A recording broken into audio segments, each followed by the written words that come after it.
మాఘపురాణము 5వ అధ్యాయము. మృగశృంగుని చరిత్ర. ఆ బ్రాహ్మణ యువకుడు ఉత్సురుని కుమారుడు కనుక పౌత్సుడని పిలువబడుచున్నను అతనిని మృగశృంగుడనే పేరుతో పిలుచుచుండిరి. అదెటులనగా అతడు కావేరీ నదీ తీరమున ఘోర తపస్సు చేసియున్నాడు కదా. అప్పుడు అతను శిలవలే నిలబడి దీక్షతో తపస్సు చేసుకుని సమయములో ఆ ప్రాంతమందు తిరుగాడు మృగములు జంతువులు తమ యొక్క శృంగములచే అతనిని గీకెడివి. అందుచేత అతనికి మృగశృంగుడని పేరు సార్థకమయ్యను. మృగశృంగు నాకు యుక్త వయసు వచ్చి ఉండుటచే అతనికి వివాహము చేయవలనని అతని తల్లిదండ్రులు నిశ్చయించిరి. ఈ విషయము మృగశృంగునితో చెప్పిరి. మృగశృంగుడు వారి మాటలు ఆలకించి ఇట్లు పలికెను. పూజ్యులగు తల్లిదండ్రులారా, నా వివాహ విషయమై మీరు తలపెట్టిన కార్యము వివరించితిరి. అయినను నా అభిప్రాయము కూడా ఆలకింపుడు. అన్ని ఆశ్రమాల కంటే గృహస్థాశ్రమము మంచిదని దైవజ్ఞులు నుడివిరి. అయినను అందరూ ఆ సుఖమును పొందలేకున్నారు.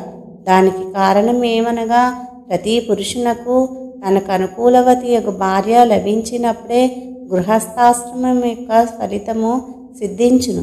దానికి ఉదాహరణగా కార్యేషు దాసి, పరిణేషు మంత్రి, భోజేషు మాత, శయనేషు రంభ, రూపేచ లక్ష్మి, క్షమయా దరిద్రి. ఇవి 6 ధర్మములు ఉండవలనని స్త్రీని గురించి వర్ణించి ఉన్నారు. అనగా ఇంటి పనులలో దాసీవలెను, రాజకార్యములలో భర్తకు సహకారిగా మంత్రివలెను, శయనమందిరములో రంభవలెను, భోజన విషయమున తల్లివలెను, రూపమున లక్ష్మీ వలెను, శాంతి స్వభావములో భూదేవి వలెను, స్త్రీ 6 విధములుగా వ్యవహరింపవలెను. అంతేకాక చతుర్విధ పురుషార్థములైన ధర్మము, అర్థము, కామము, మోక్షము అని 4 పురుషార్థాలలో మోక్షము ప్రధానమైనది. అటువంటి మోక్షము సాధింపనించిన మిగతా 3ను అనవసరం. ధర్మాన్ని, అర్థాన్ని మనుజుడు ఏ విధంగా సాధించునో కామమును కూడా అట్లే సాధించవలెను. ప్రతి మానవుడు వివాహం చేసుకునే ముందు కన్య యొక్క గుణగుణములు తెలుసుకొనవలెను.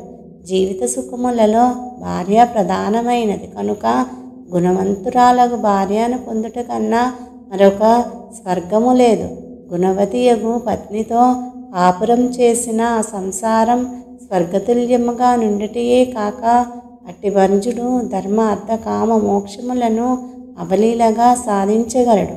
భార్య గయ్యాలి, వినయ విధేయతలు లేనిదై ఉన్నచో ఆ భర్త నరకమును పోలిన కష్టములను అనుభవించుచు మరలా నరక కూపమునకే పోగలడు.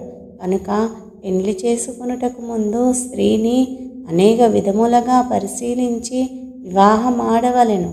అదెట్లనగా కన్య ఆరోగ్యవతి అయి ఏ విధమైన రోగగ్రస్తురాలే ఉండకూడదు. ఎంత అందమైనదైనను మంచి కుటుంబములోని కన్య అయి ఉండవలెను. బంధు మర్యాదలు తెలిసి విద్యావంతురాలయ్యి దేవ బ్రాహ్మణులను పూజించునది అయి అత్తమామల మాటలకు జవదాటినిదై ఉండవలెను. ఈ నీతులన్నీ మునుపు అగస్త్య మహాముని చెప్పి ఉన్నారు.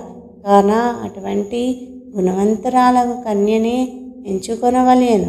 అయినా అదెటులు సాధ్యపడును అని మృగశృంగుడు తల్లిదండ్రులతో తన మనస్సులోనున్న సంశయములను తెలియజేశాను.